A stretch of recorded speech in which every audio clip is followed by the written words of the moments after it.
सभी लोग जल्दी से लाइव आ जाइए और जल्दी से आप लोग कमेंट कीजिए आवाज़ आ रही है कि नहीं। सभी लोग बताइए कि आवाज़ आ रही है कि नहीं। अगर आवाज़ आ रही है तो यस कर दीजिए। सभी लोग को good evening, good evening, good evening.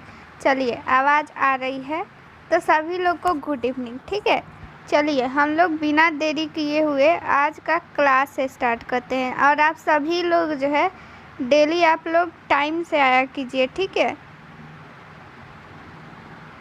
चलिए हम लोग का फर्स्ट क्वेश्चन आज का क्या बोल रहा है, सभी लोग आंसर बताइए। इसका फर्स्ट क्वेश्चन का आंसर, सामान्य गर्भाशय का वजन कितना होता है। सामान्य गर्भाशय यानी कि प्रेगनेंसी के पहले का, यानी कि जब कोई लेडी प्रेग्नेंट नहीं हुई रहती है, यानी कि वो उसका गर्भाशय सामान्य है। इसका मतलब यही हुआ। ठीक है, जब भी वो प्रेग्नेंट होती है उसके बाद उसके गर्भाशय का वजन चेंज, यहाँ पे टाइपिंग मिस्टेक है। ठीक है, यहाँ पे वजन होगा, तो ये चीज़ आप लोग देख लीजिएगा।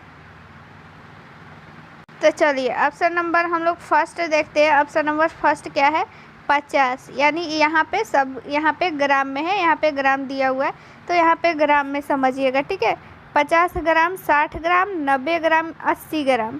क्या होगा इसका राइट आंसर? सभी लोग का आंसर आना चाहिए, इजी क्वेश्चन है। चलिए, तो इसका राइट आंसर क्या हो जाएगा? Option number B. ठीक है, option number B right answer हो जाएगा। देखिए, सामान्य गर्भावस्था में जो है, सामान्य एक जो लेडी है उसकी जो गर्भाशय यानी यूट्रस का वजन कितना होता है, 60 ग्राम।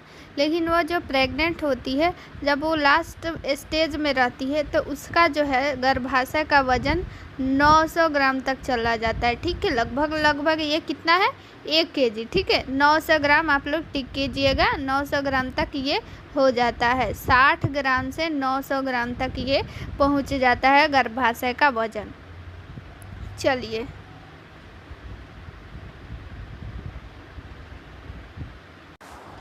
चलिए अगला क्वेश्चन देखते हैं। प्यूरेरियम की अवधि क्या है। ठीक है, चलिए इसका जो है अवधि पूछ रहा है हम लोग से, तो इसका ऑप्शन आप लोग देख लीजिए क्या होगा। ऑप्शन नंबर फर्स्ट है 7 सप्ताह, 6 सप्ताह, 9 महीना, फिर 280 सप्ताह। क्या होगा इसमें से राइट आंसर? सभी लोग बताइए कि इसका राइट आंसर क्या होगा। प्यूरेरियम की अवधि कितनी होती है? ठीक है, इसका राइट आंसर चलिए सभी का आ रहा है 6 सप्ताह। तो देखिए 6 सप्ताह ही होता है प्यूरेरियम की अवधि। आखिर ये प्यूरेरियम क्या है? देखिए, इसको हिंदी में जो है सूतिका अवस्था भी बोला जाता है, इसलिए इसको हिंदी और दोनों नाम लिखिएगा। कभी कभी हिंदी भी नाम दे देता है, सूतिका अवस्था। ठीक है, सूतिका अवस्था। तो सूतिका अवस्था क्या है? देखिए, जब भी शिशु का जन्म हो जाता है, शिशु के जन्म होने के बाद उसके बाद क्या होता है, जितने भी जनन अंग है वो अपने पुनः अवस्था में लौटते हैं। ठीक है, अपनी जो अवस्था होती है उस अवस्था में जो लौटती है, तो उसी अवस्था को हम लोग प्यूरेरियम कहते हैं, यानी सूतिका अवस्था बोलते हैं। तो इसकी अवधि क्या होती है? 6 सप्ताह। जैसे कि मान लीजिए कि यूट्रस ही है। ठीक है, यूट्रस यानी कि गर्भाशय। वो गर्भाशय क्या होती है कि पहले तो उसका आकार छोटा रहता है, फिर बड़ा बड़ा होते होते पूरा वो जो है एस्टोमक तर पूरा आगे तक चली जाती है। फिर जब बच्चा का जन्म हो जाता है उसके बाद वो फिर अपनी अवस्था में आती है। ठीक है, गर्भाशय कहाँ होता है? पेल्विक में होता है अंदर। लेकिन जब वो बड़ी होती है तो वो आगे ऊपर तक चली जाती है, ऊपर तक जाती है। ठीक है, तो वो ऊपर तक जाती है। उसके बाद से जब डिलीवर हो जाता है बच्चा, बेबी, उसके बाद से वो पुनः अपनी अवस्था में आ जाती है। तो इसी अवधि को हम लोग क्या बोलते हैं? प्यूरेरियम अवधि। और इस सब में कितना टाइम लगता है? 6 सप्ताह लग जाता है। ठीक है, चलिए आप लोग को समझ में आया? देखिए एक बार और बता देते हैं। जैसे कि बच्चा जन्म हो गया, उसके बाद से हम लोग जो है बच्चा जन्म होने के बाद 6 सप्ताह तक हम लोग उस अवधि को क्या बोलते हैं? प्यूरेरियम यानी सूतिका अवस्था। इसमें होता क्या है कि जब बच्चा का जन्म हो जाता है उसके बाद क्या होता है, सभी को पता है कि गर्भाशय जो है उसका लंबाई चौड़ाई सब बढ़ जाता है, वजन बढ़ जाता है। लेकिन फिर जब बच्चा जन्म होने के बाद फिर वो अपनी अवस्था में आता है, ठीक है। ये भी गर्भाशय भी उसके बाद से आप लोगों को पता होगा कि क्या होता है, पल्स रेट बढ़ जाता है, बीपी हाई हो जाता है, ठीक है। तो ये तो हमेशा नहीं रहता है ना, वो फिर अपने नॉर्मल अवस्था में आता है। और फिर सर्विक्स की चौड़ाई भी उतनी बड़ी रहती है 10 सेंटीमीटर, ठीक है। तो इन सबों को जो है अपनी फिर से अवस्था में आने के लिए टोटल 6 सप्ताह लग जाता है, ठीक है। तो इसी अवधि को हम लोग प्यूरेरियम अवधि बोलते हैं, यानी सूतिका अवस्था बोलेंगे, ठीक है। अब समझ में आया। देखिए यहाँ पे जो है नंबरिंग गलत है, ठीक है। यहाँ पे 1 के बाद 42 हो गया है, 42 नहीं होगा, यहाँ पे 4 जो है वो एक्स्ट्रा हो गया है, वो टाइपिंग मिस्टेक है। ये 2 नंबर क्वेश्चन है, ठीक है। फिर से यहाँ पे 2 नंबर क्वेश्चन आ गया। तो इस क्वेश्चन को आप लोग क्वेश्चन को देखिए, नंबर को मत देखिए। देखिए ये 3 नंबर क्वेश्चन है, ठीक है। निम्नलिखित में से कौन सी पेल्विस हृदय आकार की होती है, यानी हार्ट शेप में होती है कौन सी पेल्विस, ठीक है। पेल्विस आप लोगों को समझ में आ रहा है ना, पेल्विस श्रोणि हम लोग इसको हिंदी में बोलते हैं पेल्विस को, ठीक है, श्रोणि, जिसमें कि हम लोगों का पैर का जो जांघ होता है वो जुड़ा होता है ना, जिससे हम लोग बैठते हैं, वो सहारा देता है। इसका फिगर रुकिए 1 मिनट दिखा देते हैं। चलिए पहले इस क्वेश्चन का आंसर दे दीजिए, फिर दिखाते हैं। देखिए एंथ्रोपॉइड, प्लेटिपॉइड्स, एंड्रॉयड और गाइनोकॉइड्स, क्या होगा इसमें से? ए होगा या बी होगा या फिर सी होगा? क्या आंसर हो जाएगा? इसका आंसर हो जाएगा ऑप्शन नंबर सी, एंड्रॉयड, ठीक है। यहाँ पे एंड्रॉयड यहाँ पे लिखना चाहिए, एंड्रॉयड, ठीक है। एंड्रॉयड कुछ भी लिखता है तो ये एंड्रॉयड ही होगा, ठीक है। एंड्रॉयड जो पेल्विस होती है उसकी आकार कैसे होती है? हार्ट शेप होती है। चलिए अब इसको फिगर में देखते हैं। देखिए ये रहा पेल्विस का क्या होता है ना, वो 4 टाइप का होता है, ठीक है। आप लोग इसको फिगर को देखिए, ये है पेल्विस, ये चारों के चारों पेल्विस है, अलग अलग शेप का, अलग अलग इसमें नाम है शेप के अनुसार, लेकिन ये चारों पेल्विस ही है, ठीक है। और अगर हम लोग बात करें कि सबसे आदर्श पेल्विस, तो सबसे आदर्श पेल्विस जो है वो गाइनोकॉइड पेल्विस माना जाता है। ये भी क्वेश्चन में पूछा जाता है कि सबसे आदर्श पेल्विस कौन सी होती है, तो गाइनोकॉइड, ठीक है। और ये पेलिपॉइड है, ठीक है। इसका आकार कैसा आप लोग देख सकती है, ये अंडाकार है, ठीक है। एंड्रॉयड यहाँ पे आप लोग देखिए, एंड्रॉयड है यहाँ पे हार्ट शेप जैसा। और ये एंथ्रोपॉइड, यहाँ पे एंथ्रोपॉइड को देखिए, ये गोलाकार में है, ठीक है। तो इसका शेप पूछता है तो आप लोग इसका शेप याद रखिएगा, ठीक है। अब ये आप लोग को समझ में आ गया होगा कि पेल्विस क्या है, ठीक है। यहाँ पे क्या जुड़ा रहता है, यहाँ पे ऐसे रीढ़ की हड्डी ऐसे जुड़ी रहती है, ठीक है, इसमें से। और ये पूरा पेल्विस है, और इधर साइड जांघ जुड़ा रहता है, और इधर साइड भी जांघ, ठीक है, पैर की हड्डी जुड़ी रहती है। तो जिन लोगों को भी अगर नहीं पता होगा, शेप आप लोग लिख लीजिएगा, याद कर लीजिएगा, एग्जाम में पूछा जाता है, ठीक है।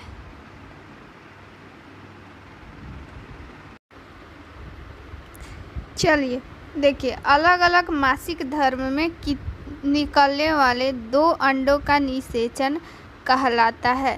क्वेश्चन क्या बोल रहा है समझिए, पहले इसका आंसर बताइए, फिर हम इसको जो है क्वेश्चन को समझाते हैं।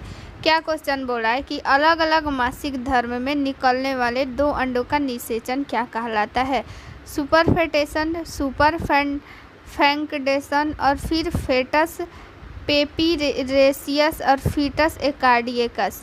क्या होगा इसमें से? Option A, B, C, D क्या होगा? सभी लोग कमेंट में बताइए। तो इसका आंसर जो है वो क्या होने वाला है, राइट आंसर क्या होने वाला है? देखिए इसका राइट आंसर क्या हो जाएगा? ऑप्शन नंबर ए। अब क्वेश्चन को समझिए कि ए क्यों हो गया, आखिर सुपरफेटेशन किसे कहते हैं? देखिए आप लोग इस पिक को आप लोग देखिए क्या हो रहा है। चलिए इस पिक को आप लोग ध्यान से देखिए। देखिए क्या होता है कि हर महीना जो है ओवरी की संख्या कितनी होती है? ओवरी की संख्या 2 होती है, ये सभी को पता है, ठीक है। तो क्या होता है कि हर मंथ एक एक ओवरी से एक अंडा रिलीज होता है। पहला महीना अगर इस ओवरी से निकल गया अंड, तो अगला महीना इस ओवरी से अंड निकलेगा, ठीक है। तो ये चीज़ हो गया। लेकिन क्या होता है ना कि सुपर फर्टेशन में, कि मान लीजिए कि इस जो है इस वाले ओवरी से, सॉरी 1 मिनट रुकिए, हाँ चलिए, इस ओवरी से क्या हो गया, अंड निकल गया, ठीक है। अंड निकल गया, उसके बाद से क्या हुआ कि अंड निकल कर आप लोगों को पता है कि फैलोपियन ट्यूब में रहता है, ठीक है, 14 दिनों तक। तो क्या होता है कि ये फैलोपियन ट्यूब में रहता है, उस दौरान अगर स्पर्म यहाँ से जाता है और जाकर अगर एग से मिल गया तो फिर फर्टिलाइजेशन हो जाता है, ठीक है। फर्टिलाइजेशन हो जाने के बाद क्या होता है कि मेंस्ट्रुअल साइकिल जो है वो बंद हो जाता है, यानी कि एग रिलीज होना बंद हो जाता है। लेकिन बहुत ऐसा केस नहीं, बहुत रेयर केस में क्या होता है कि यहाँ पे एक एग फर्टिलाइजेशन हो गया, यानी निषेचन हो गया अंड का, और निषेचन होने के बाद ये क्या होता है कि ये ओवरी जो होता है भूल जाता है कि हमको अब एग रिलीज नहीं करना है, ठीक है। तो क्या होता है ना कि ये जो है इधर से भी एक एग रिलीज हो जाता है, और एग रिलीज हो जाता है। उसके बाद क्या होता है कि ये एग रिलीज हो जाने के बाद से ये अंड भी निषेचित हो जाता है, ठीक है, यानी फर्टिलाइजेशन हो जाता है। तो इसी को हम लोग बोलेंगे सुपर फेटेशन, ठीक है। क्या बोलेंगे, सुपर फेटेशन। तो दो अंड जो है वो अलग अलग मासिक चक्र के दौरान 2 अलग अलग अंड का निषेचन हो जाना अलग अलग महीनों में, इसको हम लोग सुपर फेटेशन बोलेंगे। चलिए, आप लोग को समझ में आया कि नहीं, जल्दी से बताइए।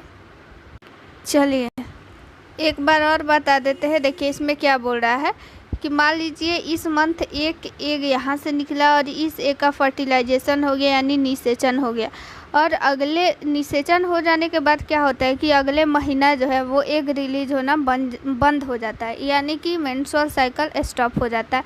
लेकिन कुछ रेयर केस में क्या होता है कि अगले महीना इस ओवरी से भी अंड निकलता है और वो भी निषेचित हो जाता है।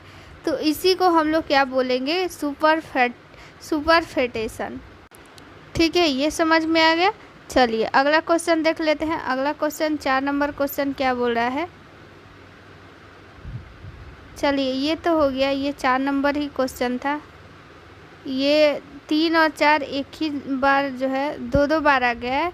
चलिए 5 नंबर देख लेते हैं। 5 नंबर क्वेश्चन क्या बोल रहा है।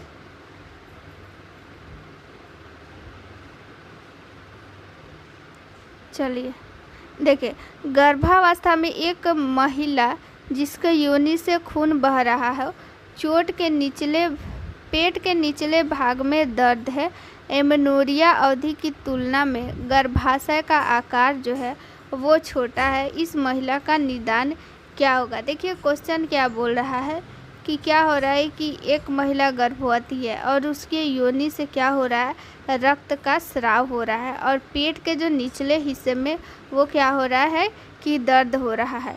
और एमेनोरिया की तुलना में, यानी कि जितना मंथ हो गया उसके जो है मेंस्ट्रुअल साइकिल रुके हुए, ठीक है, मेंस्ट्रुअल साइकिल रुके हुए, तो मेंस्ट्रुअल साइकिल रुक जाता है गर्भावस्था में। उसके बाद से उसका जितना ज़्यादा आगे महीना बढ़ता है उसकी फंडल हाइट बढ़ते जाती है, यानी गर्भाशय का आकार बढ़ते जाता है, पेट का आकार बढ़ते जाता है। लेकिन इस केस में क्या हो रहा है इसके साथ कि उतना नहीं बढ़ रहा है जितना कि बढ़ना चाहिए। तो इस महिला के साथ क्या हो सकता है, ठीक है, इस महिला को कौन सा विकार हो सकता है ये बोल रहा है, ठीक है।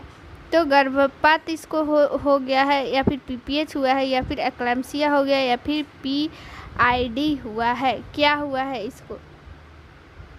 देखिए सभी लोग कमेंट में बताइए। आप सभी को पता है कि एक्लैम्सिया तो होगा नहीं, ठीक है, क्योंकि इसमें जो होता है बीपी ये सब बढ़ जाता है और इडिमा हो जाता है, ये बहुत बार बताया है, ठीक है। तो एक्लैम्सिया आप लोग को अभी तक रट चुका होगा, तो एक्लैम्सिया होगा नहीं। और पीपीएच भी बताए हुए हैं कि पीपीएच नहीं होगा। पीपीएच कब होता है, पीपीएच का फुल फॉर्म क्या होता है, सभी लोग बताइए। तो पीपीएच का फुल फॉर्म क्या होता है। चलिए सभी लोग का आंसर आना चाहिए। पीपीएच का फुल फॉर्म क्या होता है। देखिए पीपीएच का सही आंसर है पोस्टपार्टम हिमोरेज, यानी कि डिलीवरी के बाद जो होता है रक्तस्राव उसको हम लोग पीपीएच बोलते हैं, ठीक है। लेकिन यहाँ पे बोला है कि गर्भावस्था में ही, यानी गर्भावस्था के बाद नहीं बोला है, गर्भावस्था में ही बोल रहा है। तो पीपीएच ऐसे भी कट गया, एक्लेम्सिया भी कट गया, ठीक है। बचा 2 गर्भपात और पीआईडी। तो पीआईडी का भी अगर आप लोगों को फुल फॉर्म पता होगा तो आप लोग बताइए कि पीआईडी का फुल फॉर्म क्या होता है। पीआईडी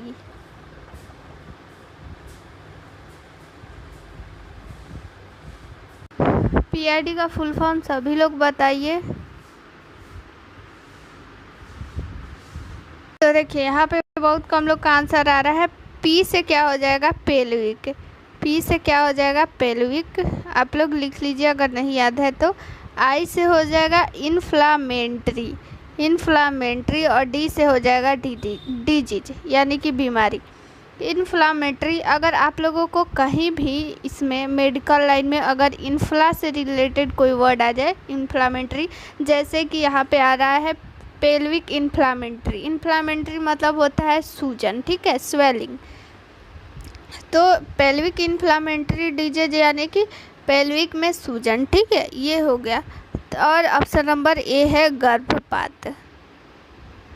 तो क्या हो जाएगा हमारा option number A right answer हो जाएगा, गर्भपात, ठीक है। गर्भपात में क्या होता है कि 28 सप्ताह से पहले ही जो भ्रूण होता है वो ब्लड के रूप में बाहर आने लगता है, ठीक है। और जो होता है वो पेनफुल होता है, किसी किसी में पेन होता है, किसी में पेन नहीं भी होता है, ठीक है। चलिए अगला क्वेश्चन देख लेते हैं।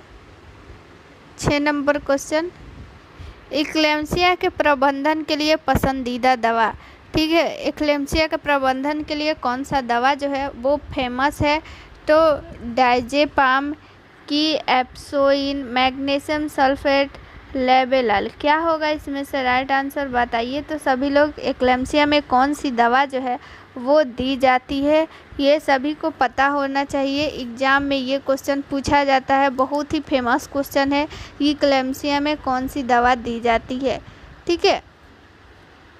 सभी लोग का आंसर आना चाहिए। एक्लेम्सिया में आखिर कौन सी दवा दी जाती है, ए होगा या फिर बी होगा या फिर सी होगा या डी होगा, सभी का आंसर आना चाहिए। सभी लोग आंसर दीजिए, फिर हम आंसर आप लोगों को बताएंगे। देखिए तो इसका आंसर क्या हो जाएगा, ऑप्शन नंबर सी, ठीक है, मैग्नीशियम सल्फेट। इसको आप लोग ऐसे याद रखिएगा, MgSO4 भी इसको लिखता है, इसका केमिकल नाम भी आप लोग याद रखिएगा, MgSO4 मैग्नीशियम सल्फेट, ठीक है। मैग्नीशियम सल्फेट जो है, हालांकि जो ये डायजेपाम है ना, ये भी यूज में लिया जाता है, लेकिन सबसे ज़्यादा ये पसंदीदा दवा पूछ रहा है, तो पसंदीदा दवा पूछा है इसलिए मैग्नीशियम सल्फेट होगा। इसको IV स्लो मोशन में दिया जाता है, ठीक है। अगला क्वेश्चन हम लोग देखते हैं 7 नंबर, ठीक है। चलिए, सबसे सामान्य प्रकार की एक्टोपिक गर्भावस्था है।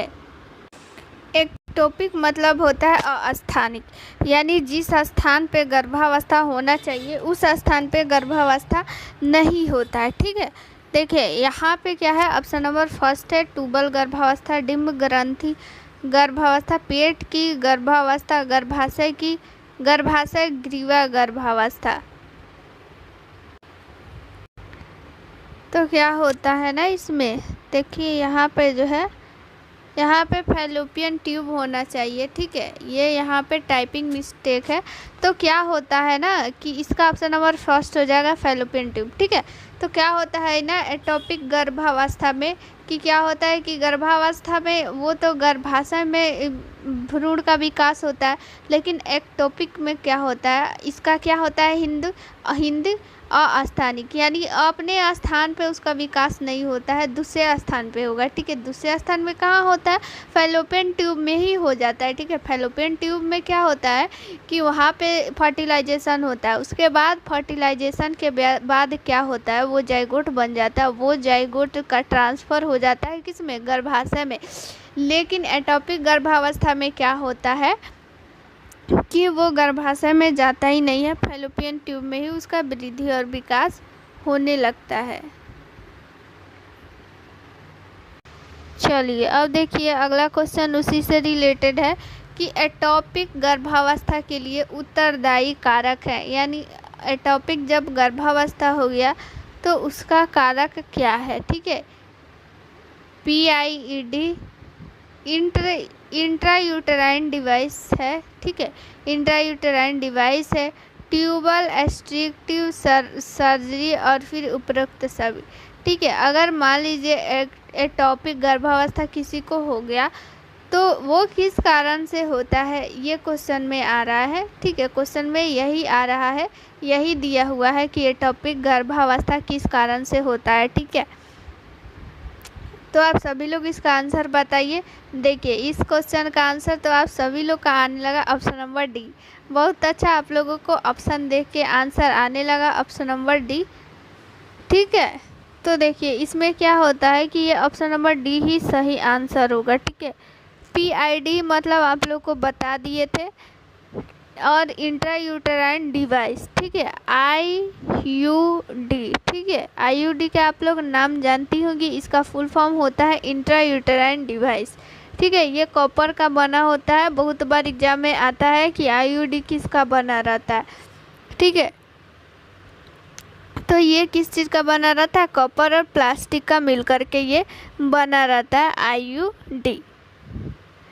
तो IUD बहुत बार क्या होता है कि इसके कारण एटॉपिक गर्भावस्था हो जाता है।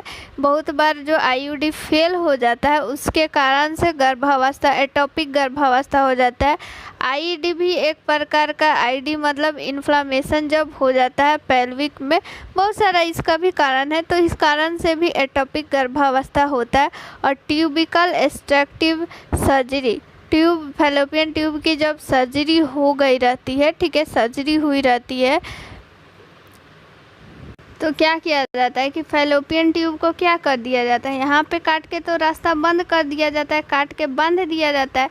लेकिन किसी कारण बस अगर मान लीजिए स्पर्म चला जाता है, एक तो रिलीज होता ही है और वहाँ पे उसका जाइगोट बनने लग जाता है, तो उसका जो है, इसका भी एक कारण है। तो उसको तो रास्ता नहीं मिलेगा, उस युग्मनज को क्या रास्ता नहीं मिलेगा गर्भाशय में आने के लिए, तो वो फैलोपियन ट्यूब में ही उसका वृद्धि और विकास होने लगता है। ठीक है, तो ये भी एक जो है एटॉपिक गर्भावस्था का ही कारण बन जाता है। आप लोग को ये समझ में आया?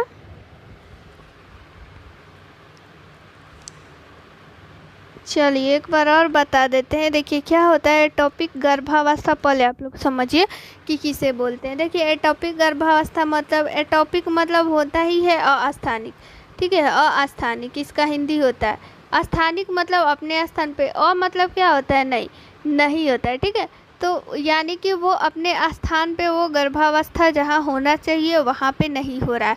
तो कहाँ पे हो रहा है भाई, ये तो अपने स्थान पे अगर होता तो वो गर्भाशय में उसका वृद्धि विकास होता, लेकिन वो अपने स्थान पे नहीं हो रहा है। इसका मतलब वो फैलोपियन ट्यूब में उसका हो रहा है, तो फैलोपियन ट्यूब में हो रहा है, तो इसी को हम लोग एटॉपिक गर्भावस्था बोलते हैं।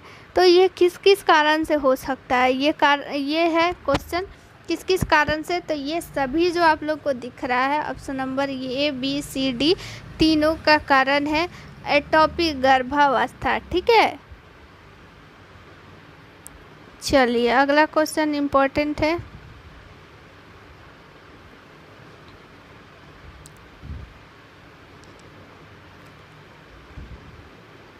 चलिए ये जूम हो गया, अगला चलिए पढ़ते हैं। बर्थ केनाल, यहाँ पे केनाल होगा, टाइपिंग मिस्टेक है। से गुजरते समय शिशु के सिर की आकृति में परिवर्तन को कहते हैं। देखिए, जब भी बच्चा का जन्म होता है, आप लोग इसका आंसर पहले बताइए क्या होगा। मोल्डिंग होगा, ओसिफिकेशन होगा, डिसिड्यूस होगा, रेस्टिड्यूशन होगा, क्या होगा इसमें से? Option number A, B, C, D क्या होगा? 10 नंबर क्वेश्चन का आप लोग आंसर बताइए।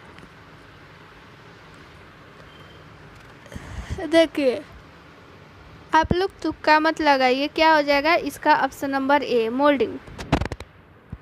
देखिए, होता क्या है ना कि जब बच्चा जन्म लेता है ना, 1 मिनट इसको फिगर से दिखाते। देखिए, इस फिगर को आप लोग गौर से देखिए। देखिए, ये जो है, ये फिगर, ये सिर आप लोग जो देख रही हैं, ये है मिनट आफ्टर बर्थ, यानी कि बर्थ के कुछ मिनटों बाद का है, और ये 24 घंटा के बाद का है। तो ये जब जन्म लिया है तब का इसका सिर देखिए कैसे आकार का है, और जन्म के 24 घंटा के बाद देखिए, यानी 1 दिन का बाद देखिए, इसका सिर जो है वो नॉर्मल जैसा सिर होना चाहिए वैसा है। तो ये क्वेश्चन यही पूछ रहा है कि जब जन्म के समय जो जैसा सिर था, फिर जन्म के बाद जो है सिर का आकार क्या होता है? चेंज होता है। तो इसको हम लोग क्या बोलते हैं? तो क्या बोलते हैं भाई? सब लोग कमेंट बताइए तो क्या बोलेंगे इसको, क्योंकि इम्पोर्टेंट क्वेश्चन है।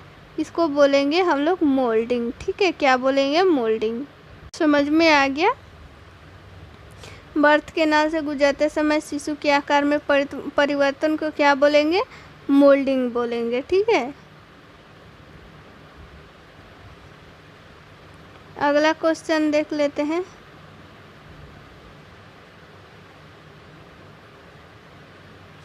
देखिए, एक प्रथम गर्भावस्था में प्रसव की प्रथम अवस्था के सक्रिय चरण में सर्विक्स के फैलाव की सामान्य दर क्या है? यानी कि जब वो प्रीमी ग्रेविडा है, तो वो प्रसव की प्रथम जो अवस्था होती है उसी में ना सर्विक्स का फैलाव होता है। तो सर्विक्स का फैलाव होता है तो वो प्रति घंटा में कितना सेंटीमीटर फैलना चाहिए? ठीक है, 0.5 सेंटीमीटर, 2 सेंटीमीटर प्रति, यहाँ पे घंटा दिया हुआ, ये यहाँ पे होगा। ठीक है, सेंटीमीटर प्रति, ये यहाँ पे आप लोग कर लीजिएगा, ये यहाँ पे हो गया है गलती से। ठीक है, टाइपिंग मिस्टेक है यहाँ पे। 0.5 ml, ml बोल रहे हैं, 0.5 सेंटीमीटर प्रति घंटा, 2 सेंटीमीटर प्रति घंटा, 1 सेंटीमीटर प्रति घंटा और 1.5 सेंटीमीटर प्रति घंटा। तो क्या होगा इसका राइट आंसर? सभी लोग कमेंट में बताइए। देखिए, उस समय क्या था क्वेश्चन में कि वो मल्टी ग्रेविडा, लेकिन यहाँ पे क्या पूछ रहा है? यहाँ पे प्रीमी ग्रेविडा पूछ रहा है। ठीक है, तो प्रीमी ग्रेविडा में क्या हो जाएगा? ऑप्शन नंबर सी, 1 सेंटीमीटर प्रति घंटा। और यहाँ पे सक्रिय चरण, क्वेश्चन को कभी भी ध्यान से अच्छा से पढ़ना चाहिए कि कौन सा चरण बोल रहा है, प्रीमी ग्रेविडा बोल रहा है, मल्टी ग्रेविडा बोल रहा है कि क्या बोल रहा है। तो देखिए, प्रीमी ग्रेविडा में सक्रिय जब चरण में वो चली जाएगी, सक्रिय चरण कब स्टार्ट होता है? 3 सेंटीमीटर, अगर 3 सेंटीमीटर से ज़्यादा अगर सर्विक्स का फैलाव हो गया रहता है तो उसको हम लोग सक्रिय अवस्था बोलेंगे। सक्रिय अवस्था में उसका जो सर्विक्स का फैलाव होता है वो तेज़ी से होने लगता है, और कितना होता है? 1 सेंटीमीटर प्रति घंटा। ठीक है, चलिए अगला क्वेश्चन देखते हैं। 12 नंबर, गर्भ निरोधन के लिए डायफ्राम का उपयोग कर रही महिला को इसे संभोग के पश्चात कम से कम कितने समय तक अपने स्थान पर रखने का निर्देश देते हैं से क्या बोल रहा है क्वेश्चन? ये जो है थोड़ा सा गड़बड़ लग रहा है, इसको देखना पड़ेगा। ये क्वेश्चन जो है, इस क्वेश्चन को छोड़िए, इस क्वेश्चन में कुछ गड़बड़ है। ठीक है, अगला क्वेश्चन देख लेते हैं हम लोग। इस क्वेश्चन को एक बार हम देख लेंगे, अगला क्लास में आप लोग को बता देंगे। ये क्वेश्चन गलत लग रहा है। चलिए 13 नंबर क्वेश्चन हम लोग देखते हैं। अगला क्वेश्चन, क्या बोल रहा है, एक गर्भवती महिला के गर्भाशयी फंडस की ऊंचाई नाभि के स्तर पर है। यहाँ पे ऊंचाई नहीं होगा, ऊंचाई होगा, ठीक है। इसमें बहुत सारा टाइपिंग मिस्टेक लग रहा है। तो देखिए यहाँ पे क्या होगा ना कि यहाँ ऊंचाई होगा। क्वेश्चन क्या बोल रहा है कि एक गर्भवती महिला के गर्भाशयी फंडस की ऊंचाई नाभि के स्तर पे है, गर्भावस्था की अवधि होगी। पिछले क्वेश्चन में आप लोगों को बताए थे कब, कहाँ, कैसे होता है, कितने सप्ताह पे, ठीक है। तो इसका आंसर आप सभी लोग बताइए क्या हो जाएगा। ऑप्शन नंबर ए में दिया हुआ है 10 से 12 सप्ताह। ऑप्शन नंबर बी में दिया हुआ है 14 से 16 सप्ताह। ऑप्शन नंबर सी में दिया हुआ है 20 से 24। ऑप्शन नंबर डी दिया हुआ है 30 से 32 सप्ताह। तो इसका राइट आंसर क्या हो जाएगा, सभी लोग बताइए। बताए थे पिछला जब आया था किसी क्लास में, तो इसको पूरा डिटेल में बताया गया था। सभी लोग इसका आंसर बताइए क्या हो जाएगा। ऑप्शन नंबर सी 20 से 24 सप्ताह पे फंडस की जो ऊंचाई होती है वो नाभि पे चली जाती है, ठीक है।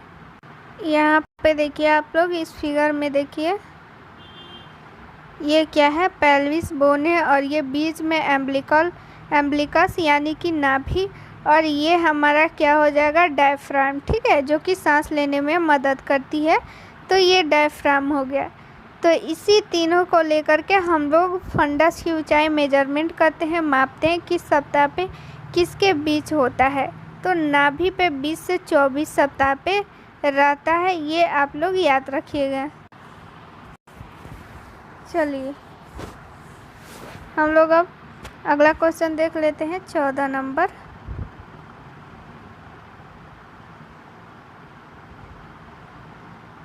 देखिए क्या बोल रहा है, भ्रूणीय विकास के दौरान दोनों वृषण कोश में उतरना कब तक हो जाता है, ठीक है। चलिए इस क्वेश्चन का पहले आप लोग आंसर बताइए, फिर इस क्वेश्चन को हम समझाते हैं। ऑप्शन नंबर फर्स्ट है 20 सप्ताह, ऑप्शन नंबर बी है 28 सप्ताह, ऑप्शन नंबर सी है 32 सप्ताह और ऑप्शन नंबर डी क्या है, 40 सप्ताह, ठीक है। तो इसका आंसर बताइए सभी लोग, इसका आंसर सभी लोग लिखते जाइएगा। जो भी हम एक्स्ट्रा बता रहे हैं इसमें अगर नहीं याद है तो आप लोग लिख लीजिएगा कॉपी में। क्या हो जाएगा इसका ऑप्शन नंबर हम बता दे रहे हैं, ठीक है। गलत आप लोगों का बहुत आंसर आ रहा है। क्या हो जाएगा ऑप्शन नंबर डी 40 सप्ताह पे।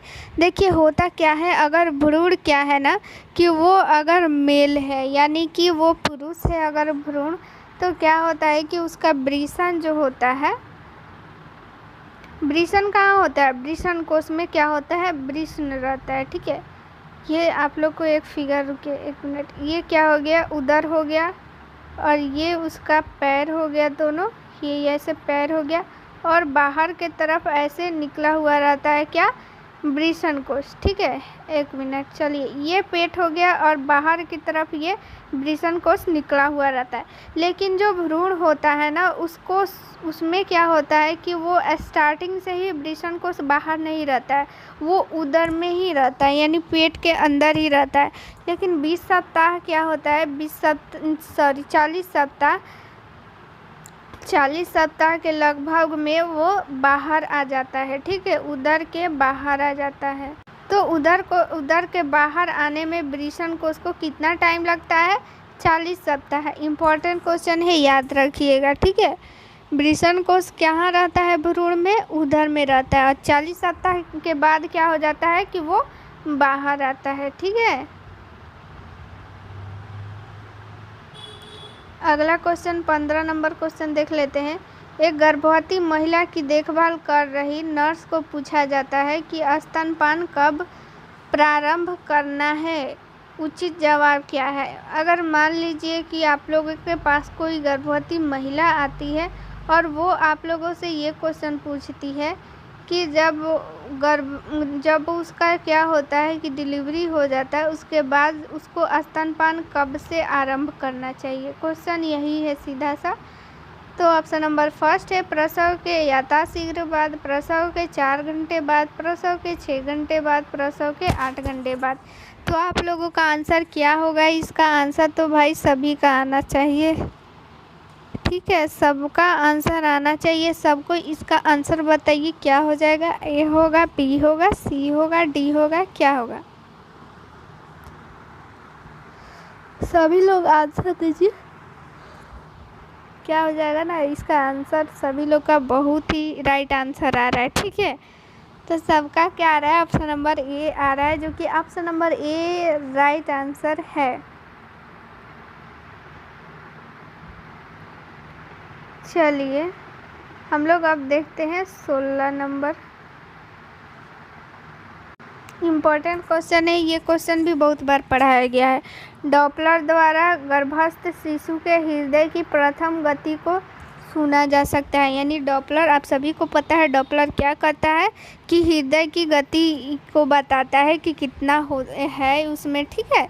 जब उसका जन्म नहीं हुआ रहता है तब वो हृदय की गति को बताता है। डॉपलर का आप लोग को फिगर भी बताया गया है, सब कुछ बता दिया गया है, इसका आंसर भी बता दिया गया है। तो अभी आप लोग इसका आंसर यहाँ पे बताइए कि डॉपलर द्वारा गर्भस्थ शिशु की ध्वनि कब सुनी जा सकती है? 2 से 3 सप्ताह कि 8 से 10 सप्ताह कि 16 से 18 या फिर 10 से 12 सप्ताह? क्या इसका राइट आंसर हो जाएगा?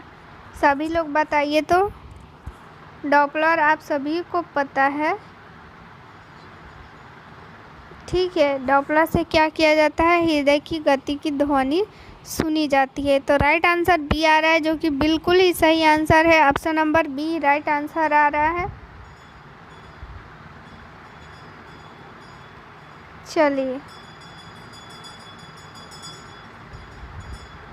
अगला क्वेश्चन है, गर्भावस्था में कुल कितनी रक्त की मात्रा बढ़ जाती है? ठीक है, रक्त की मात्रा कुल कितनी बढ़ती है, ये क्वेश्चन आ गया।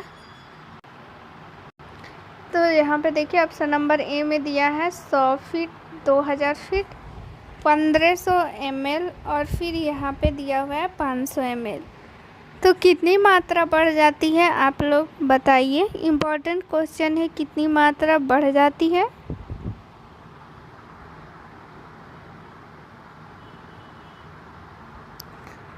देखिए यहाँ पे option number C right answer होगा, ठीक है। 1500 ml यानी कि 1.5 लीटर, ठीक है। ऐसे जो नॉर्मल जो होता है ब्लड वो 5 से 6 लीटर होता है। आप सभी को पता होना चाहिए कि एक जो नॉर्मल व्यक्ति होता है उसमें 5 से 6 लीटर रक्त की मात्रा होती है। फिर रक्त की मात्रा तो इतनी होती है, लेकिन गर्भावस्था में वो 1.5 लीटर बढ़ जाता है, ठीक है। याद रखिएगा इस क्वेश्चन को। अब देखिए फिर से ये क्वेश्चन आ गया। ये क्वेश्चन हर जो है पीडीएफ में आता है, तो इसका आप लोग आंसर ज़रूर बताइएगा। निषेचन के लगभग पिछले दिनों की मूर्तियाँ प्रत्यारोपित होता है। ये क्वेश्चन गलत लग रहा है। देखिए ये क्वेश्चन क्या बोल रहा है ना, ये क्वेश्चन ऐसे होगा, निषेचन के लगभग कितने दिनों के बाद जो है वो अंड आरोपित हो जाती है फैलोपियन ट्यूब में। ये क्वेश्चन यही है, ठीक है, जो कि बहुत बार बता दिया गया है। तो इस क्वेश्चन का आप लोग आंसर बताइए क्या होगा। 12 से 16, 14 से 18, 20 से 28, 2 से 4, ये दिन में यहाँ पे दिया हुआ है, ठीक है। तो आप सभी लोग इसका आंसर बताइएगा, क्योंकि इसका आंसर तो है, मतलब हमको तो लगता है कि हर क्लास में ये क्वेश्चन आता है, ठीक है। तो option number A right answer आ रहा है, जो कि बिल्कुल ही सही आंसर है, ठीक है। चलिए अगला क्वेश्चन है 19 नंबर, इम्पोर्टेंट है। नाभि रज्जु में रक्त वाहिकाएँ होती है। रक्त वाहिकाएँ क्या क्या होती है? आर्टरी, वेन, सीरा, ठीक है। वेन को ही सीरा हम लोग बोलते हैं हिंदी में, और धमनी को हम लोग क्या बोलते हैं? आर्टरी बोलते हैं। तो यही पूछ रहा है कि नाभि रज्जु यानी कि एम्बिलिकल कॉर्ड, ठीक है। जो प्लेसेंटा, यहाँ पे ये प्लेसेंटा हो गया, प्लेसेंटा से क्या निकला रहता है? नाभि रज्जु, और इसी से बच्चा जो है वो जुड़ा रहता है। ठीक है, ये बच्चा जो है इसी से जुड़ा रहता है, नाभि रज्जु से, यानी एम्बिलिकल कॉर्ड से। तो सीधी सी क्वेश्चन ये है ना कि ये जो एम्बिलिकल कॉर्ड में कितनी धमनी और कितनी सिरा होती है। ठीक है, तो ऑप्शन नंबर फर्स्ट है 2 धमनी व सिरा, यानी कि 1 सिरा। ऑप्शन नंबर बी है 2 सिरा 1 धमनी, 1 धमनी 1 सिरा, 2 धमनी 2 सिरा। क्या होगा राइट आंसर? देखिए इसका राइट आंसर बताइए, फिर आप लोगों को इसका एक ट्रिक बताया जाएगा याद करने का, फिर आप लोग कभी ये भूलिएगा नहीं। इम्पोर्टेंट क्वेश्चन है, नींद आ रहा है हमको तो चलिए ये 19 नंबर क्वेश्चन क्या हो जाएगा? राइट आंसर ऑप्शन नंबर ए हो जाएगा। देखिए इसको याद करने का एक तरीका है, ऐसे आप लोग भूल जाइएगा तो आप लोग याद रख लीजिएगा आवा। ठीक है, ये एक से ए से क्या हो जाएगा? आर्टरी, ये भी ए से क्या हो जाएगा? आर्टरी, और बीच वाला भी से क्या हो जाएगा? वेन। आर्टरी मतलब क्या होता है? धमनी, और भी मतलब वेन यानी कि सिरा। तो यहाँ पे 2 आर्टरी हो गया। ठीक है, क्या हो गया? 2 आर्टरी, यानी 2 क्या हो जाएगा हम लोगों का? 2 क्या हो जाएगा? धमनी और 1 सिरा हो जाएगा, जो कि option number A right answer हो जाएगा।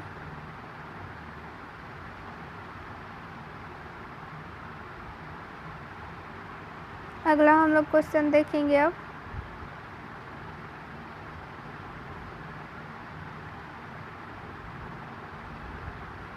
चलिए देखिए अगला क्वेश्चन। एक गर्भवती महिला 32 सप्ताह की गर्भावस्था में और अस्पताल में आती है। ठीक है, कोई गर्भवती महिला है, उसकी गर्भवती होने की अवधि कितनी हो गई है? 32 सप्ताह हो गई है। तब वो आपके पास आती है और उसके योनि से क्या हो रहा है? रक्त का स्राव हो रहा है। ठीक है, और बीपी भी क्या है? 80/60 mmHg है, जो कि क्या है? बीपी इसका लो है। ठीक है, तो प्रबंधन के लिए आपका सबसे पहला स्टेप क्या होगा? ठीक है, सबसे पहला स्टेप क्या होगा? तो ऑप्शन नंबर फर्स्ट है ऑब्जर्वेशन, ऑप्शन नंबर बी है परीक्षा और गर्भावस्था की समाप्ति, LSCS और रक्त ट्रांसफ्यूजन। क्या हो जाएगा? देखिए अगर कोई आप लोगों को क्वेश्चन समझ में नहीं आ रहा है तो सबसे पहले आप लोग ऑप्शन को वहाँ पे निगलेक्ट करते जाइए कि ऑप्शन नंबर ए होगा कि नहीं। ऑब्जर्वेशन, तो जब ये जो है हम लोग ऑब्जर्वेशन कर लिए हैं कि उसका बीपी क्या है? लो है, योनि से क्या हो रहा है? रक्तस्राव हो रहा है, तो ये क्या हो जाएगा हमारा? ऑप्शन नंबर ए तो होगा नहीं। ऑब्जर्वेशन हम लोग तो रुक के वहाँ पे करेंगे नहीं, देखेंगे नहीं, ये भाई ऑब्जर्वेशन किए हैं तब ना ये परिणाम आया है। और देखिए ऑप्शन नंबर बी क्या बोल रहा है कि गर्भावस्था की समाप्ति। ठीक है, तो गर्भावस्था की समाप्ति तो करेंगे नहीं, तो ये ऑप्शन नंबर बी ही कट गया। LSCS, देखिए इसका तो ऐसे क्या हो रहा है? रक्तस्राव हो रहा है, बीपी लो है, तो इस सब अवस्था में क्या करेंगे हम लोग? LSCS तो करेंगे नहीं, सिजेरियन तो करेंगे नहीं, तो क्या करेंगे हम लोग? रक्त ट्रांसफ्यूजन, यानी रक्त हम लोग उसमें चढ़ाएंगे। ठीक है, उसको रक्त देंगे, ब्लड उसमें देंगे उसको। ठीक है, तो ऑप्शन नंबर डी हम लोगों का राइट आंसर हो जाएगा। अगला 21 नंबर क्वेश्चन क्या बोल रहा है? चलिए ऐसा क्वेश्चन जो है एग्जाम में पूछा जाता है। एक महिला जिसने 5 बार या अधिक बार बच्चे को जन्म दिया है तो वो महिला क्या कहलाएगी? नल्लीपेरा कहलाएगी कि ग्रैंड मल्टीपेरा, मल्टीपेरा, प्रीमीपेरा क्या कहलाएगी? प्रीमीपेरा बोलिए या फिर प्रीमीग्रेविडा बोलिए, बात जो है वो एक ही होता है। ठीक है, सभी लोग इसका आंसर दीजिए। तो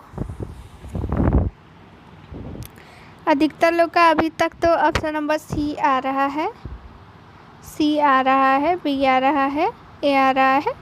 ठीक है, तो ऑप्शन नंबर सी जो है वो राइट आंसर नहीं होगा। ठीक है, option number B right answer होगा। देखिए यहाँ पे क्या बोल रहा है कि 5 बार या उससे अधिक बार। ठीक है, नल्लीपेरा किसको बोलते हैं? जो गर्भवती तो हुई है लेकिन बच्चे को जन्म नहीं दी है अभी तक, या तो उसकी एबॉर्शन हो गई या फिर कुछ और कारण, लेकिन वो गर्भवती हुई है, लेकिन या फिर स्टिल बर्थ हो सकता है, कुछ भी हो सकता है। वो गर्भवती हुई है लेकिन बच्चा को जन्म वो नहीं दी है, तो उसको हम लोग नुल्लीपेरा बोलते हैं। ग्रैंड मल्टीपेरा तो आप लोग को बता दिए कि 5 बार या इससे अधिक बार जो बच्चे को जन्म दी रहती है उसको हम लोग क्या बोलते हैं, ग्रैंड मल्टीपेरा। ठीक है, तो ऑप्शन नंबर सी क्या बोल रहा है, तो ऑप्शन नंबर सी किसे बोलेंगे, मल्टीपेरा। जो 2 से अधिक बार जो प्रेग्नेंट हुई रहती है उसको हम लोग मल्टीपेरा। प्रीमी ग्रेविडा तो आप सभी को पता है, जो पहली बार गर्भवती हुई रहती है। ठीक है, चलिए समझ में अगर नहीं आ रहा है, देखिए जिन लोगों को भी ये सब नहीं पता है ना, तो वो लोग ज़रूर से ज़रूर नोट कर लीजिएगा। ठीक है,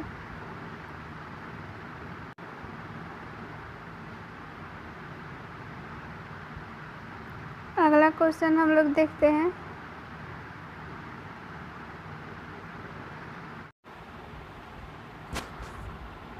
चलिए देखिए क्या बोल रहा है, लैंगिक परिपक्वता से लेकर रजोनिवृत्ति तक के बीच की संपूर्ण परिवर्ती अवस्था कहलाती है। ठीक है, यानी कि जब से लैंगिक परिपक्वता आ जाती है, यानी कि क्या, लैंगिक परिपक्वता यानी कि युवा अवस्था। ठीक है, तो युवा अवस्था से लेकर के रजोनिवृत्ति जब तक कि मेंस्ट्रुअल साइकिल हो रहा है। रजोनिवृत्ति यानी मासिक धर्म को बोला जाता है रजोनिवृत्ति। ठीक है, याद रखिएगा इसका, कभी कभी मासिक चक्र न लिख करके रजोनिवृत्ति लिख देता है। तो देखिए, जब से युवा अवस्था से लेकर के जब तक कि रजोनिवृत्ति हो रहा है तब तक के काल को हम लोग क्या बोलेंगे, क्वेश्चन यही बोल रहा है। क्लाइमैक्टिक प्यूबर्टी, मेनार्के, थैलार्के, क्या होगा इसमें से राइट आंसर? सभी लोग राइट आंसर इसका बताइए कि क्या होगा 22 नंबर का राइट आंसर। लैंगिक परिपक्वता से लेकर के रजोनिवृत्ति तक के काल को हम लोग क्या बोलेंगे, option number B right answer है, प्यूबर्टी बोलते हैं। ठीक है, प्यूबर्टी का हिंदी होता है युवावस्था। ठीक है, युवावस्था बोलते हैं। चलिए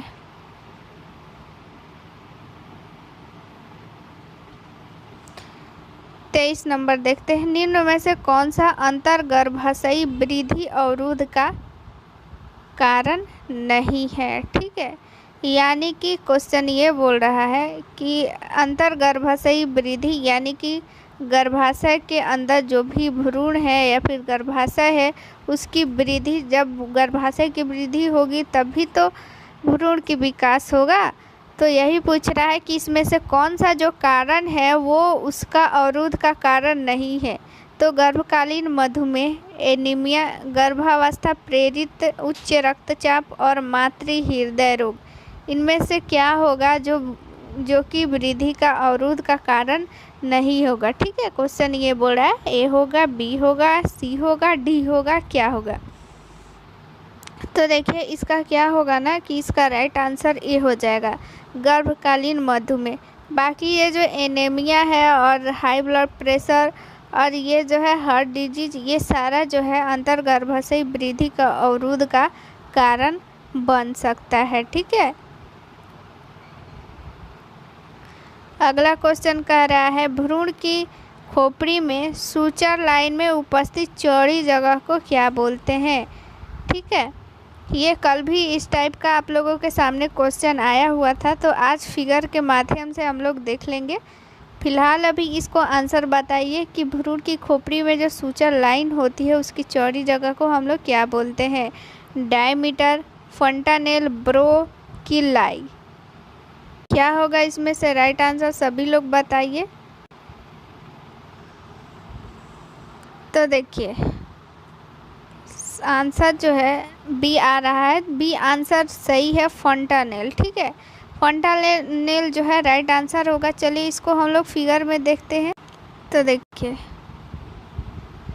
यहाँ पे आप लोग देखिए ये क्या है, आप लोगों का सूचर। ठीक है, आप लोगों को बताए थे कि जहाँ बोन जो है, बोन की संधि को क्या बोलते हैं? सूचर। कल ही के क्लास में आप लोगों को बताया गया है कि बोन की जो हवे संधि होती है दो या दो से अधिक बोन जहाँ पे मिलते हैं उसको हम लोग सूचर बोलते हैं, ठीक है, सूचर बोलते हैं। लेकिन ये क्या है, सूचर के मिलने वाले जो खाली स्थान यहाँ पे है उसको हम लोग यहाँ पे देखिए ये फंटानेल बोलेंगे, ठीक है। यहाँ पे भी जो खाली स्थान है इसको तो हम लोग सॉरी एक मिनट, तो यहाँ पे जो आप लोगों को ये खाली जगह दिख रहा है ये क्या है, फंटानेल। यहाँ पे भी देखिए ये सूचर है, ठीक है। यहाँ पे आप लोग इधर से भी हड्डी आकर मिली हुई है, तो उसको आप लोग कल ही के क्लास में बताया गया है। जहाँ पे दो या दो से अधिक हड्डी मिलती है, बोन मिलती है, तो उसको संधि को हम लोग क्या बोलते हैं, सूचर बोलते हैं, ठीक है। तो ये सूचर जहाँ पे बनता है वहाँ पे कुछ खाली स्थान रहता है, तो इस खाली स्थान को हम लोग क्या बोलेंगे, फंटानेल। ये एंटेरियर फंटानेल है और ये पोस्टेरियर, ठीक है। जहाँ पे आप लोग ये फंटानेल क्या है, देखिए जब भी अभी कोई बच्चा जन्म लेता है तो आप लोग देखती होंगी कि सिर के आगे के तरफ क्या रहता है, थोड़ा दलदल टाइप का, और पीछे भी दलदल टाइप का। तो पीछे वाला तो बहुत जल्दी भर जाता है 1.5 मंथ पे, और आगे वाला 1.5 साल लग जाता है।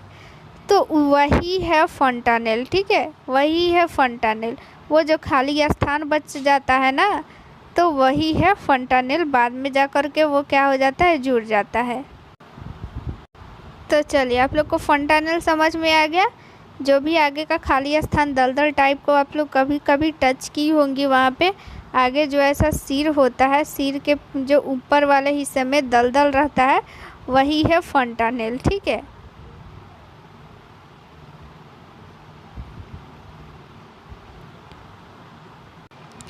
अगला क्वेश्चन है, कौन सी संरचना ब्रेगमा के नाम से जानी जाती है।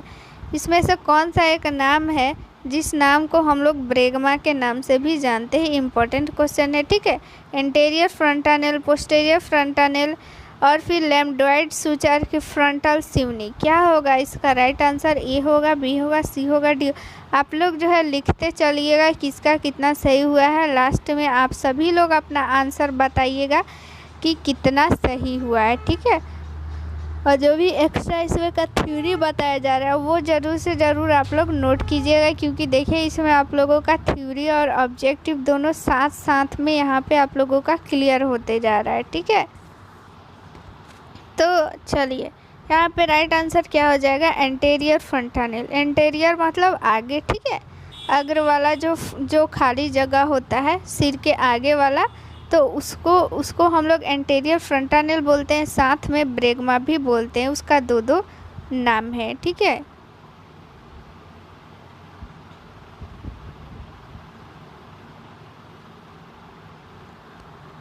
चलिए अगला क्वेश्चन देखते हैं। एक या अधिक कारणों से गर्भधारण की पूर्ण अयोग्यता कहलाती है।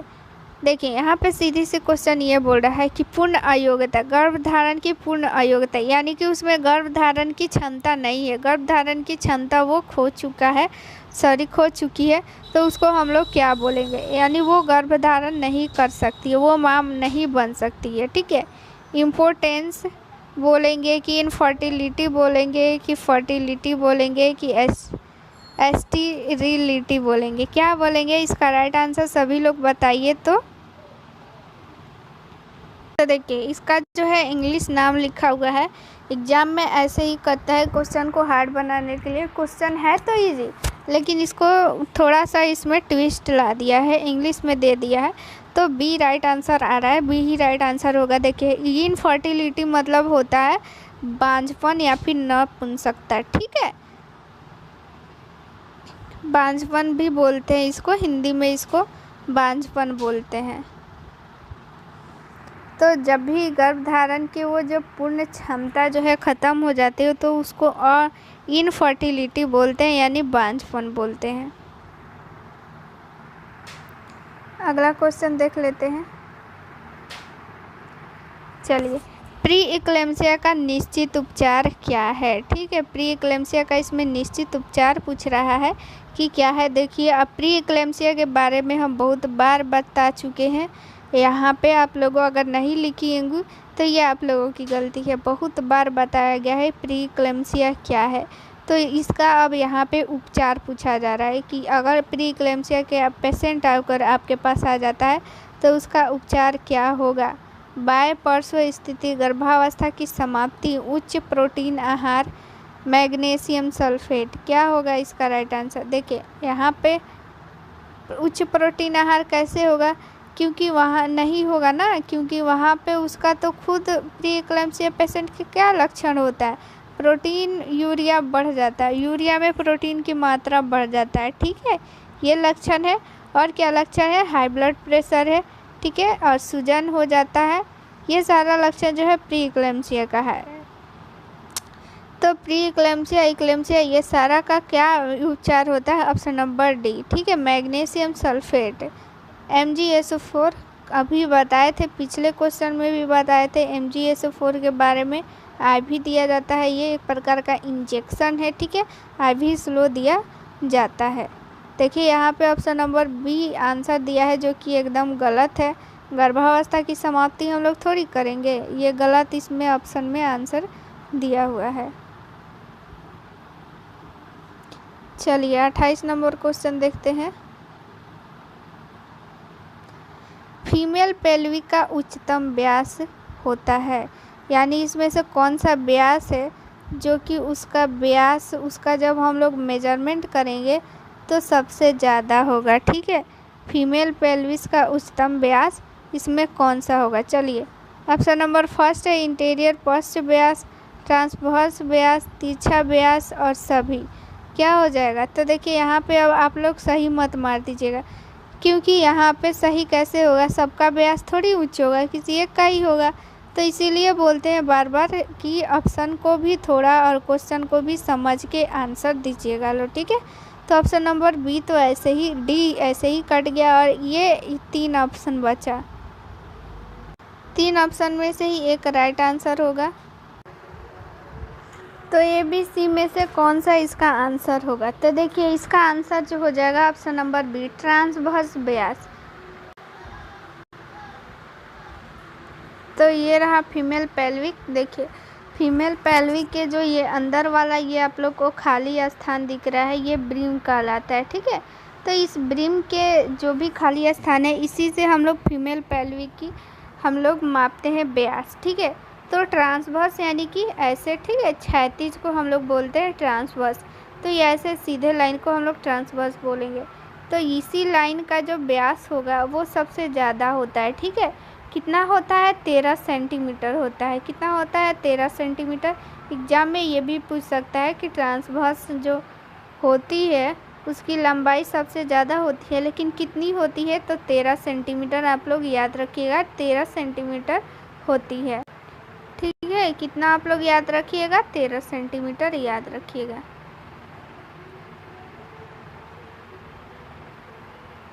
अगला देखिए, स्तन के ऊतक का सूजन कहलाता है, यानी स्तन में यानी ब्रेस्ट में जब सूजन आ जाएगा, स्वेलिंग आ जाएगा ब्रेस्ट के ऊतक में, ऊतक में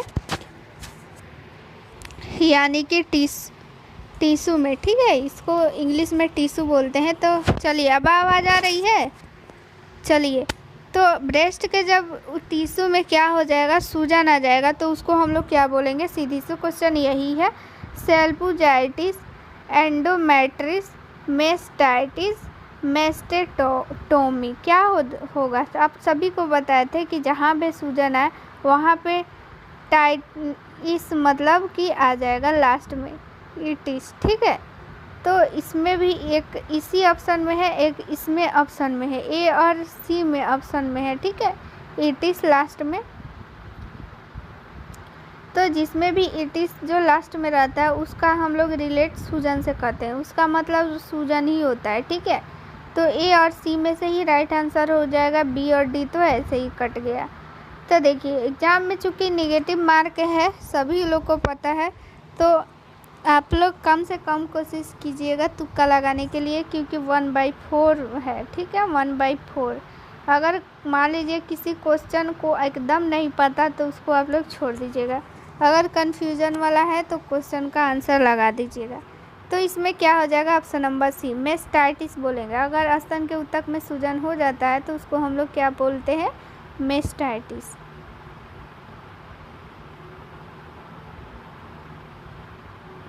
अगला हम लोग देखते हैं।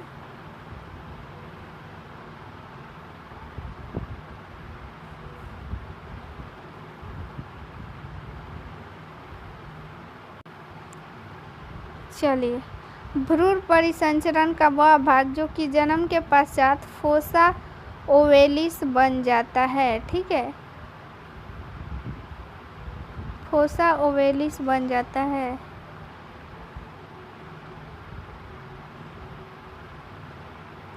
देखिए, क्वेश्चन ये बोल रहा है भ्रूण का जो परिसंचरण होता है, ठीक है, जिससे भ्रूण में परिसंचरण होता है, जन्म के पश्चात वो फोसा ओवेलिस बन जाता है। तो वो भ्रूण के परिसंचरण का कौन सा भाग जो है, भ्रूण के परिसंचरण का कौन सा भाग जो है वो फोसा ओवेलिस बन जाता है। तो गर्भनाल धमनी, डक्टस ओर्टिरियस, फोरामेन ओवल और गर्भनाल नस।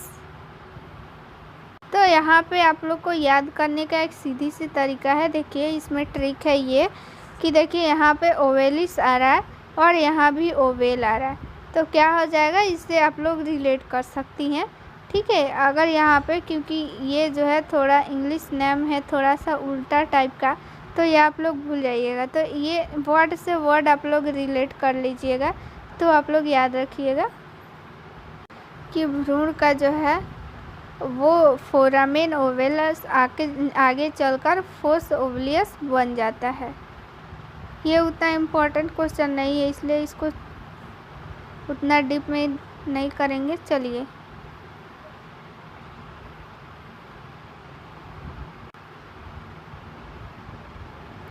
निम्न में से कौन सी हालत गर्भावस्था में मूत्र पथ के संक्रमण के लिए जोखिम कारक नहीं है? यानी इसमें से कौन सा जो कारक है वो गर्भावस्था में यूरिन इन्फेक्शन के लिए जोखिम कारक नहीं है? मधुमेह, उच्च रक्तचाप, वेसिकोरेटस सिफिलिस और फिर सिकल सेल एनीमिया। क्या होगा इसका राइट आंसर? सभी लोग बताइए तो कि कौन सा जो कारक है वो जोखिम नहीं होगा, संक्रमण यानी कि नहीं करेगा, मूत्र पथ को संक्रमण नहीं करेगा। ए बी सी डी क्या राइट आंसर हो जाएगा? तो देखिए, सी इसका जो है राइट आंसर नहीं होगा। देखिए, इसका राइट आंसर बी हो जाएगा। ठीक है, बी राइट आंसर होगा।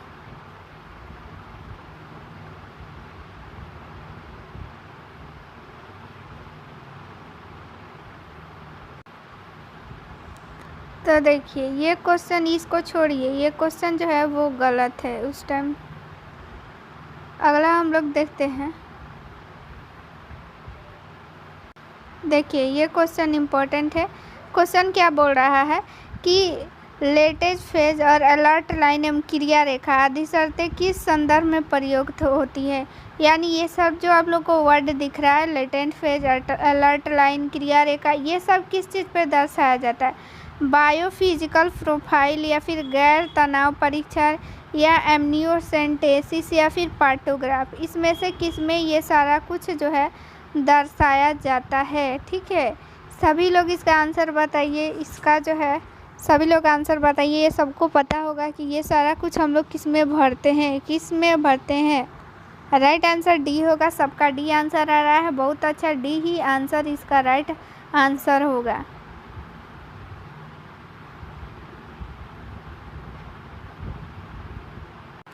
बहुत लोग का आ रहा है कमेंट की, अब रहने दीजिए। ठीक है, रहने देंगे। एक दो और क्वेश्चन और पढ़ लीजिए। ठीक है, उसके बाद से जो है वो छोड़ देंगे। देखिए, अगला क्वेश्चन क्या कर रहा है। देखिए, अगला क्वेश्चन भी बहुत बार बताया गया है, इसलिए आप लोग इसको ध्यानपूर्वक पढ़ के और इसका आंसर दीजिए। चलिए, गर्भावस्था में क्या बोल रहा है, चलिए ध्यान से देखिए। अब आवाज़ आ रही है। गर्भावस्था के 8 सप्ताह पे, गर्भावस्था के 8 सप्ताह पर होने पर घटना जिसमें लेटरल फेनिक्शन में स्पंदन का अनुभव होता है। देखिए, यहाँ पे लेटरल फेनिक्शन, पता नहीं इसमें बहुत सारा पीडीएफ में गलत है। यहाँ पे आप लोग कर लीजिए, यहाँ पे आप लोग ये कर लीजिए, क्या कीजिएगा, यहाँ पे वेजाइना कर लीजिए। ठीक है, यहाँ पे वेजाइना कर लीजिए कि 8 सप्ताह पे जो वेजाइना में क्या होता है, स्पंदन महसूस होता है, उसको हम लोग कौन सा साइन बोलेंगे? चैडविक साइन, ओसिंडर साइन की गुडल साइन की हैगर साइन? कौन सा साइन हम लोग बोलेंगे? ये साइन भी आप लोगों को बहुत बार बताया गया है, ठीक है, कि 8 सप्ताह पे जब वेजाइना में स्पंदन हम लोगों को महसूस होता है, ठीक है, स्पंदन महसूस होता है, उसको हम लोग क्या बोलेंगे? ओसिंडा साइन बोलेंगे, ठीक है। बहुत आप लोगों का गलत आंसर आ रहा है, ओसिंडा साइन होगा, ठीक है, ऑप्शन नंबर बी, याद रखिएगा आप लोग।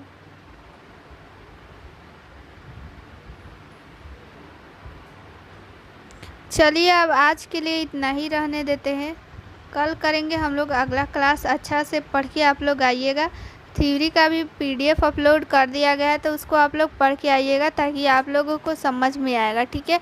उस PDF को आप लोग सेव कर लीजिएगा फ़ोन में और उसको पढ़ के आइएगा, और जो भी ऑब्जेक्टिव पढ़ाई हो रहा है उसको रिवीजन करके आइएगा। अब अगला क्लास कल करेंगे। सभी लोग को गुड नाइट।